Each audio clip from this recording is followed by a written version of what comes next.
More from the Notts TV debate tonight at 8:30.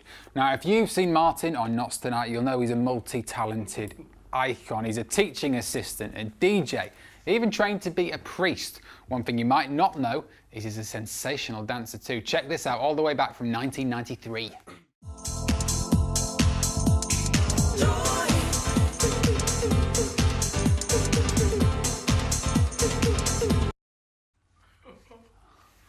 Martin, we see you on the Notts Tonight sofa, like throwing out some moves. But this was your life. Look at that; it was incredible. That's my past catching up with me.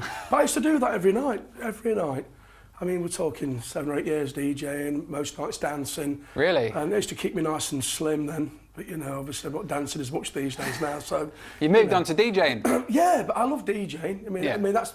From dancing, it was the next progression to move into. But at that time, I was actually DJing as well. Really? So I used to dance. Not at the same time? Not at the same time, but I used to drop on the turntables, play a few tunes.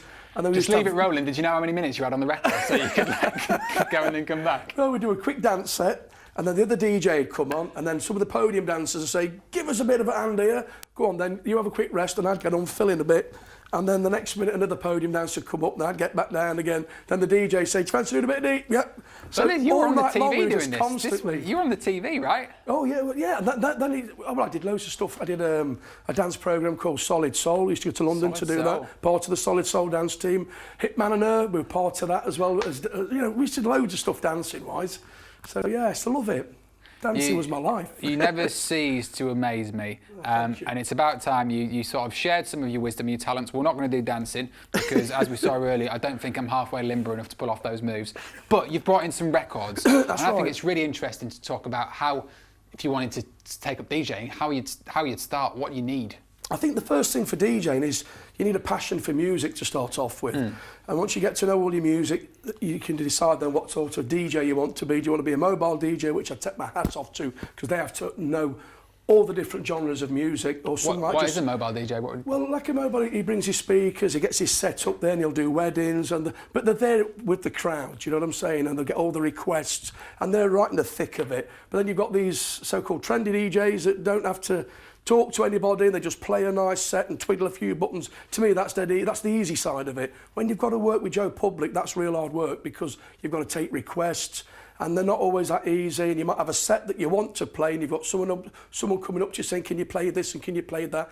And it might not be that great. You know, you might put it on just to please them and then you've lost it with the rest of the crowd. Is that difficult? Does that throw you off when someone comes over and says, can you play this? Because sometimes I've been in the bars and clubs and asked for a track, and the attitude I've got from a DJ, I thought, I don't know what I've just asked. It looks like I've asked if I can throw a glass of water in his face or something like that. Well, I mean, it's like if you're on a dance vibe at the moment, say the music's like boom, boom, boom, and then someone comes up and asks for a real slow record. Really? You know, it ain't going to happen, is it? You know, but sometimes you might think, well, actually, we can do a bit of R&B next, so I'll use it when I change. When we drop down, I can play the track. You're playing some house music and someone comes over and asks for Michael Bublé. Yeah, but you get all these sorts of things. And then the latest one is like they give you a mobile phone. Have you got that? And it's some obscure track from Planet, you know, Zong or whatever, you know.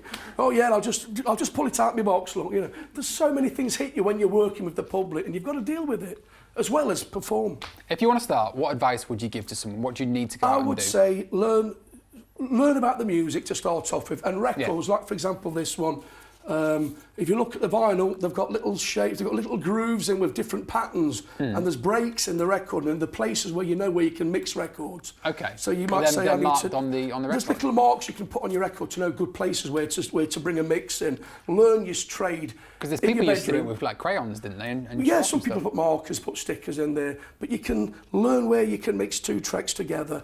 Learn in the bedroom first before you go out, otherwise you're going to make a right fool of yourself if you're getting it wrong and it's all double beating. Records, you can BPM records, like you've got beats per minute. Yeah.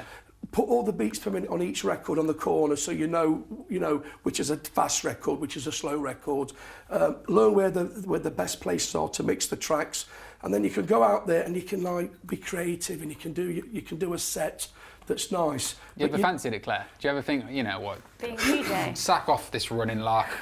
It's DJing for me. Well, actually, I do edit my own videos for YouTube, and I have to put music to them. So one of the funnest parts of doing those videos is getting the music. So YouTube's got this kind of special free music area, and I just go and listen to all these tunes. And I've recently been doing these bench workouts where you step up onto a bench, and it's a bit like a 90s disco, and it's really fun. All right, I love we've that talked part. music. We've not got much time. I just want to give a big shout out to Claire, because over the course of the next 3 days, you're running 3 marathons. Yeah, actually a bit more than that. 29 tomorrow, 26.5 on Saturday, and then 28 on Sunday.